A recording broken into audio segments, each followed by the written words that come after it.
Será que as mudanças que Isabel II protagonizou permitem olhar de outra forma para a monarquia? Creio que sim. Creio que ela própria, se não tivesse protagonizado essas mudanças, não sei se a monarquia britânica, tal como existe hoje e tal como sobreviveu até agora, teria sido possível de sobreviver. Eu lembrava-me, estive à procura, mas encontrei, lembrava-me já ter feito vários contracorrentes Uhum. sobre a Isabel II, e um deles foi há 6 anos, num que até tinha o título Não Sou Monárquico, mas às vezes apetecia-me. Hum. Porquê? Porque ela há 6 anos tomou fez uma daquelas, teve uma daquelas iniciativas que marcou muito pela forma como fez, pelas palavras que usou, pelo momento que era. Estou a falar de quê? Portanto, 6 anos, estás a ver mais ou menos o que é que estamos a falar de abril de Uhum. 2020. O que é que Sim. estava a acontecer em Pandemia. abril de 2020? Pandemia. Pandemia. Uhum. Estávamos no auge da pandemia, e ela foi à televisão e ela ia todos os anos fazer uma mensagem de Natal, mas pronto, mas que muitas vezes era com palavras muito bem ponderadas, muito certeiras, mas essa mensagem em particular, num período particularmente complicado, como era esses primeiros meses da pandemia, hum, eu achei que teve um impacto enorme no Reino Unido, mas um impacto enorme para além do Reino Unido, porque nós, de alguma forma, somos todos falantes de inglês, não é? Uhum. Portanto, e acompanhámos isso, e depois ela ainda por cima foi buscar, foi citar uma canção do tempo da Segunda Guerra Mundial, com umas palavras bastante proféticas na prática, porque foi isso que mesmo aconteceu, que foi encontrar-nos-emos de novo, não é? Portanto, agora estamos todos fechados em Uhum. casa, mas encontrar-nos-irmos de novo, We'll Shall Meet Again, que é uma canção dos anos 40, eh, e que, portanto, isso, e atenção, ela fez isto em toda a sua vida nem meia dúzia de vezes. Nem meia dúzia de vezes. Ela fez isso em 1991, quando foi a falar à televisão sobre a Primeira Guerra do Golfo. Fez em 97, antes do funeral da Princesa Diana. Foi um momento muito crítico da Uhum. monarquia, Sim. onde as coisas não começaram bem, mas acabaram bem. Há um filme, aliás, sobre isso, muito interessante, sobre a rainha. Melhor que a série, Sim. desse ponto de vista.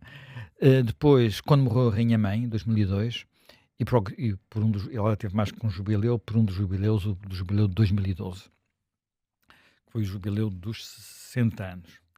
Ora bem, eh, o que é que, o que é que aqui é relevante? Eu queria chamar a atenção para duas coisas. Primeiro, a Isabel II, que nasceu há 100 anos, nasceu num tempo, estávamos a sair da Primeira Guerra Mundial, nasceu num tempo em que o papel do monarca inglês ainda era outro. Não era o papel executivo, não era o governante, mas ainda era um papel com um tipo, não era o papel que nós depois viríamos a chamar uma rainha de Uhum. Inglaterra.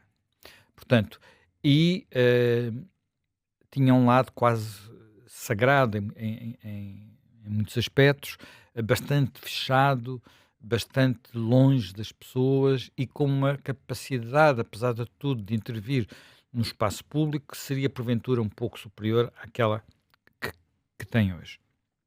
E desse ponto de vista, eh, ela que não era suposto vir a ser rainha, portanto, o pai dela não era o primeiro da linha na sucessão, ela só foi rainha porque aconteceu o que aconteceu com Eduardo VIII, portanto, que teve que abdicar por causa do seu casamento com uma bidivorciada, e depois, enfim, ainda bem que isso aconteceu, porque depois ele a seguir teria relações estranhíssimas com a Alemanha nazi, e portanto foi quer dizer, foi um caminho completamente diferente que seguimos, e Isabel II, desde muito nova, desde com a percepção que isso ia acontecer, que teve o treino para ser rainha, que é um treino ao mesmo tempo de contenção, mas de muita atenção e de uma permanência muito profissional no espaço público, porque não é possível o soberano desaparecer. Não é possível o soberano desaparecer. E logo no princípio houve sinais de mudança. E esse sinal de mudança para uma transformação daquilo que era ou não era a monarquia foi um primeiro sinal de desacralização, por assim dizer, que foi a transmissão em direto da cerimónia de coroação. Nós hoje achamos isso uma coisa Banal, assim, não é? banal, vimos tudo. Não era, nunca tinha acontecido. Nunca tinha acontecido. Isso e outras coisas tão simples como ela caminhar na rua e cumprimentar as pessoas. Nunca tinha acontecido. Portanto, foram coisas que foram acontecendo, que tiveram a ver com essa. Quer dizer, não se podia visitar o Palácio de Buckingham, que hoje, o Palácio de Buckingham em Londres, o Palácio Real em Londres, que é o que hoje pode. Portanto, houve uma abertura também desse ponto de vista. Portanto, houve toda uma evolução que permitiu que ela conseguisse, ela e a monarquia britânica tivessem, de alguma forma, conseguido coisas que são difíceis de imaginar sequer possíveis. E uma delas, talvez aquela que mais terá surpreendido, foi o monarca, a rainha ou rei neste momento, Carlos III, não são apenas reis do Reino Unido, são também o chefe de Estado de mais algumas antigas possessões, designadamente da Austrália, e na Austrália houve um referendo que toda a gente achou que os republicanos iam ganhar e optaram por manter como chefe de Estado a Rainha de Inglaterra na altura. Isto já foi há bastante tempo, mas ainda não se atreveram a fazer outro. Não sei se provavelmente vai acontecer, mais tarde ou mais cedo, é natural, porque aquilo são mesmo restos de um outro mundo. E desse ponto de vista, isto também é importante, porque ela nasceu com o Império. Há uma intervenção dela, ainda antes de chegar ao trono. Portanto, ainda era apenas a herdeira. Feita em 47, ela chega em 52. Ela tinha 21 anos e faz uma intervenção na África do Sul que é muitas vezes citada e muitas vezes recordada por aquilo que ela dizia. O que ela dizia era assim: declaro perante todos vós que toda a minha vida, seja ela longa ou curta, foi bastante longa, quase 100 anos, será dedicada ao vosso serviço e ao serviço da nossa grande família imperial. E na altura, grande família imperial não era no sentido familiar do termo, era o Império. A que nós todos pertencemos. É evidente que esse império deixou de existir pouco tempo depois, já estava a começar a deixar de existir. Estamos em 47, em 49 seria a independência da joia da coroa, da Índia, não é? Com alguns aspectos trágicos, depois da forma como aconteceu, com a separação da Índia e do Paquistão, mas aconteceu em 49 e por aí adiante, não é? Até, digamos, à década de 60 e ao fim da descolonização em África. Este mundo mudou e a monarquia também, de alguma forma, mudou com ele. Portanto, e só isso é que permitiu que a monarquia fosse sobrevivendo. E tu ainda há bocado chamaste a atenção para uma coisa que é um papel muito de representação e um papel muito cerimonial. Mas há aqui duas coisas que são relevantes. Primeiro, todos nós temos noção, desde que vivemos em sociedade, que digamos, as cerimónias fazem parte da capacidade de construir espaços comuns e linguagens comuns. Portanto, não são detalhes, não são luxos, não são coisas supérfluas. Se nossa vida fazemos isso, não é? Sim. Nossa vida fazemos isso. Nós vestimos de uma maneira e vestimos de outra, conforme as cerimónias a que vamos. Quer dizer, e damos a isso importância, não é? Portanto, nós não vamos para, por exemplo, um casamento vestidos da mesma maneira como vamos para a praia, mas de maneira diferente. Portanto, tratamos essas coisas de forma diferente porque lhes damos importâncias diferentes. E desse ponto de vista, não é apocar a importância do lugar chamar-lhe um papel cerimonial, porque há muitas cerimónias que fazem parte da nossa forma de estar. Por exemplo, uma cerimónia anual em que, digamos, aí não são os speechwriters, quero dizer, os escrevedores de discursos do Palácio de Buckingham que o fazem, é mesmo Downing Street, portanto, o primeiro-ministro, que é o discurso da coroa, todos os anos, no Parlamento Britânico, que é uma coisa parecida com aquilo que nós também temos, não é bem exatamente com o Estado da Nação, mas é o equivalente a um discurso em que vai o chefe, quer dizer, naquele caso, ela fala em nome do chefe de governo, seja quem for o chefe de governo. Portanto, um dia fala em nome de um conservador, depois outro de um trabalhista. No caso dela, só falou em nome de conservadores e trabalhistas, mas houve quem tivesse falado em nome de conservadores, liberais e trabalhistas, no tempo em que os liberais estavam a desaparecer e os trabalhistas a aparecer. Estamos a falar de algo que se passou já, precisamente há 100 anos, mais ou menos há 100 anos, foi quando os trabalhistas pela primeira vez chegaram ao poder no Reino Unido. Portanto, tudo isto fez parte dessa transformação. E depois aqui há outro aspecto que a mim também me parece interessante, e aqui é mais olhando para a forma como, de alguma forma, a existência de monarquias, e monarquias na Europa, acabou por, acaba por, de alguma forma, ainda condicionar o tipo de sistemas políticos que temos. Repara, o que nós tivemos na Europa ao longo dos últimos séculos foi a passagem de sistemas em que os chefes, portanto, os reis e as rainhas foram perdendo poder e foram ganhando poder entidades representativas, mais do que apenas meramente. Quer dizer, o poder na Europa, sempre por razões históricas, não de forma diferenciada, mas de alguma forma esteve sempre ou limitado ou no mínimo enquadrado, por exemplo, por cortes. Não é? Por exemplo, coisas como as cortes não tinham o poder que têm hoje os parlamentos, mas por regra, por exemplo, ao como lançar impostos, os reis não podiam fazê-lo sem irem às cortes. E por isso é que às vezes se escuta coisas tão simples como, por exemplo, no tempo do ouro do Brasil, os reis portugueses deixaram de necessitar de lançar impostos. Portanto, deixaram de reunir as cortes. E o nosso sistema tornou-se mais absolutista do que era no tempo em que eles tinham a obrigação de negociar o lançamento de impostos. E o lançamento de impostos, por exemplo, para fazer a guerra ou para fazer uma expedição, o que tu quiseres, não é? Sim. Portanto, havia aqui, sempre houve esse papel. É evidente que a partir de, podemos dizer, enfim, primeira da Revolução Inglesa, da gloriosa Revolução do final, tem vários episódios, mas digamos, termina no final do século XVII, portanto, isto é pouco. Depois temos a Revolução Francesa, mas também temos a Revolução Americana. Vai havendo, e isto tem muitos avanços e recuos, as coisas não são nada lineares, mas vai havendo uma limitação dos poderes reais.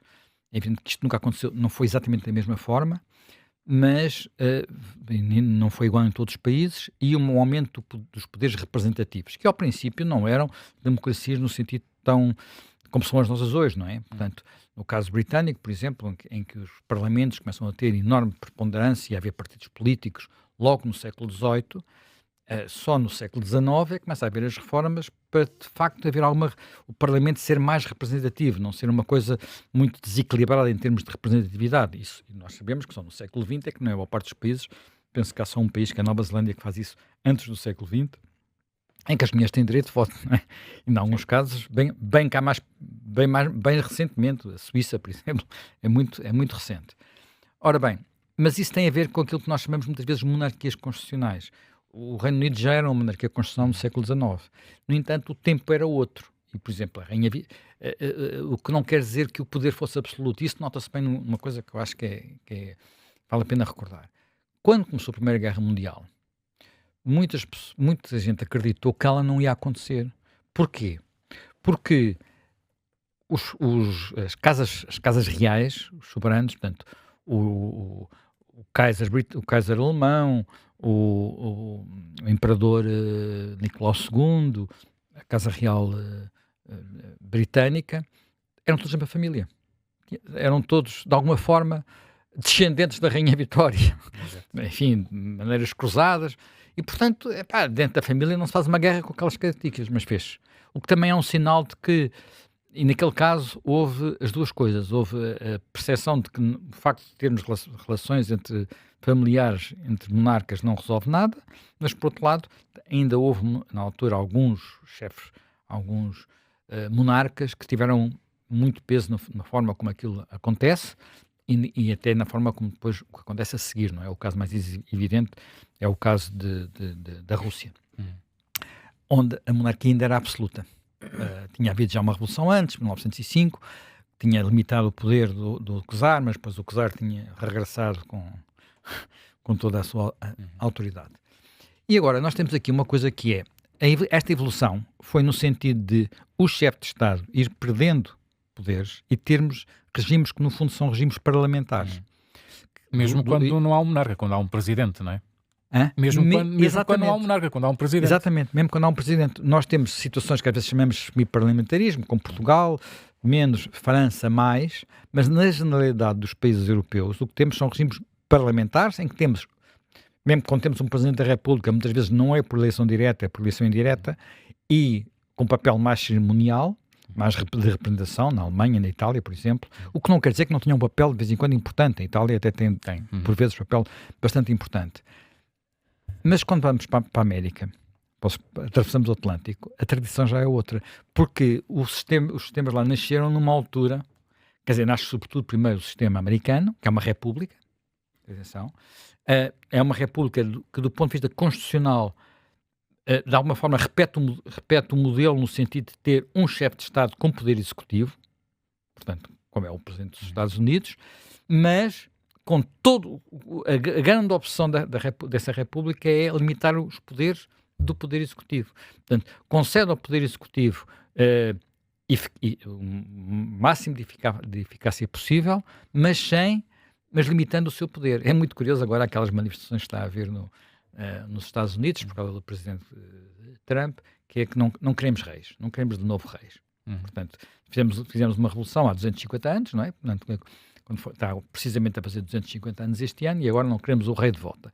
Mas um modelo de um poder executivo forte e havendo, portanto, os parlamentos são mais entidades que limitam, enquadram o poder real do que são aqueles do qual emana o poder executivo, ou melhor, não é o poder real, o poder executivo, do que aqueles de que emanam o poder executivo. São modelos, e nós encontramos isso não só nos Estados Unidos, mas para o México é parecido, vamos para a América Latina, o nosso Brasil, são modelos muito semelhantes. Sim, há que uma separação, os novos países que nasceram já depois da queda de boa parte das monarquias. Não tiveram reis, enfim, o Brasil teve, mas o Brasil teve, mas os outros não tiveram, no sentido tradicional do termo, e houve uma tentativa no México. Os outros tiveram, não é? O Canadá tem um rei. O Canadá tem um rei, continua a ter o mesmo, não é? O Canadá é um pouquinho diferente, porque continua a ter... como há das monarquias todas do mundo, há 14 que tem o mesmo rei, não é? Que é o rei britânico. O Carlos III neste momento. Mas aqui o interessante é os países que nasceram fundamentalmente depois da Revolução Francesa, digamos assim, nasceram mais republicanos e mais a não acreditar nas monarquias, são um bocadinho fruto da história. Sim, não é? São fruto da história e da percepção de que se nós delegamos o poder em pessoas que escolhemos, porquê delegar o poder, mesmo que seja pouco poder, em alguém que não escolhemos e cujo único direito é hereditário? Em sociedades que tendem digamos, a valorizar a meritocracia, portanto, o mérito, porque é que a herança, portanto, o poder por herança faz sentido. E repara, esta ideia nós às vezes achamos que todas as monarquias são iguais, mas também não são, não é? Portanto, este modelo europeu, por exemplo, da monarquia hereditária para o primogênito, não é óbvio. Ainda hoje, por exemplo, as monarquias do Golfo não é assim que funcionam. Sim. As monarquias do Golfo, falamos muito delas nos últimos tempos, não é? Exato. Não é obrigatoriamente assim que funcionam. E houve outros casos em que casas, não são exatamente casas reais, mas coisas equivalentes, funcionavam de maneira muito mais agressiva. Por exemplo, uma das coisas que mais me impressionou a primeira vez que estive mas uma das vezes que estive em Istambul foi quando visitei um daqueles mausoléus de um daqueles imperadores, já não sei qual é que era, se era o Mehmed II, qual é que era, e aquilo, aliás, é plasticamente muito bonito, que aquilo tens digamos, o mausoléu do imperador, digamos, da primeira mulher, da mulher importante, e depois tens uma constelação enorme de mausoléus à volta. Eu perguntei, mas tantos porquê? Porque o princípio era, quando se tornam sultões, matam os irmãos todos para acabar com o problema, não é? Pois, porque houve muitas situações... É violência. É muito violento. E, por exemplo, o próprio Império Romano, que nós achamos que é uma sequência de pais e filhos, raramente isso acontece. Rarissimamente isso acontece. Há casos em que acontece, na maior parte das vezes não acontece, acaba sempre por ser para haver quase uma pequena guerra civil de cada vez que há uma mudança de imperador. É a marca das monarquias europeias. É muito marca das monarquias europeias esse estilo, enfim, da monarquia. Ontem tínhamos aqui a dúvida sobre se a Casa Imperial japonesa é ou não é, foi levantada, é ou não é mais antiga que a Igreja de Roma. Exatamente. Digamos, se formos àquilo que temos provas históricas, não é. vem desde o século III, IV. Na lenda porque já tem 2600 anos, mas na lenda são figuras lendárias que não sabemos sequer se existiram. Portanto, aí não sabemos como. Portanto, não deixa de ser curioso, mas a Casa Imperial Japonesa também teve as suas fases de mais poder, de menos poder. Hoje em dia também é completamente cerimonial e essa não se abriu no mesmo sentido que se abriram as casas europeias. Não deixa também de representar o seu papel. A cultura japonesa está mais adaptada à cultura japonesa, mas foi muito, é uma cultura mais mas foi muito importante, intimista. De alguma forma, foi importante no fim da guerra, porque a razão, digamos, aquilo que o Roosevelt tinha dito era a rendição incondicional, e a rendição acabou de ser feita com uma condição: o imperador fica. E o imperador tinha corresponsabilidade no que tinha acontecido. Sim. O imperador fica. E não foi consensual, não é? Não foi consensual, mas foi a forma não só de resolver o problema do fim da guerra, como depois de fazer uma transição no Japão, que é uma transição com sucesso, indiscutível. E aí está uma das referências que um monarca pode ter, um dos papéis que um monarca pode ter e que foi muito importante aqui para a Espanha, que é unir um país com diversas nações, não é? Um Estado, na prática, tem diversas nações. Nós olhamos para as monarquias europeias... Não foi o caso do Japão, mas... Muitas delas tiveram papéis muito relevantes no século XX, que estão um pouco para além daquilo que nós entendemos como o papel executivo. As monarquias nórdicas, e a dinamarquesa em particular, por exemplo, na resistência ao nazismo, eu creio que são os reis da Dinamarca, que quando aquilo é ocupado pela Alemanha, e há perseguição aos judeus, eles põem a estrela da vida amarela, andam com ela. Portanto, é uma demonstração brutal de coragem também, não é?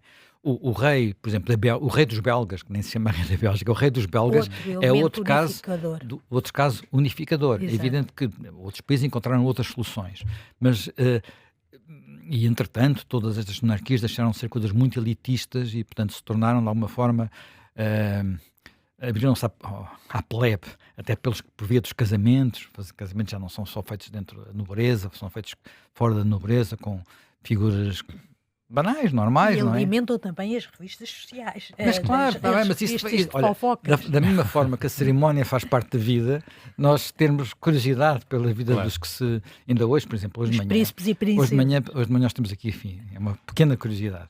Hoje nós temos uns alertas no nosso sistema, sempre que temos um artigo que está a ter mais leitura, aparece-nos um alerta. Qual era o artigo de hoje de manhã que apareceu esse alerta? Qual era? Os fatos da Letícia e da nossa primeira-dama, que não é, mas que é. Que não é, mas que é. Os que ela levou, os brincos, os fatos, o tom creme daquela... Eu confesso que eu próprio li o artigo dos brincos. Não resisti. Portanto, suscita sempre curiosidade.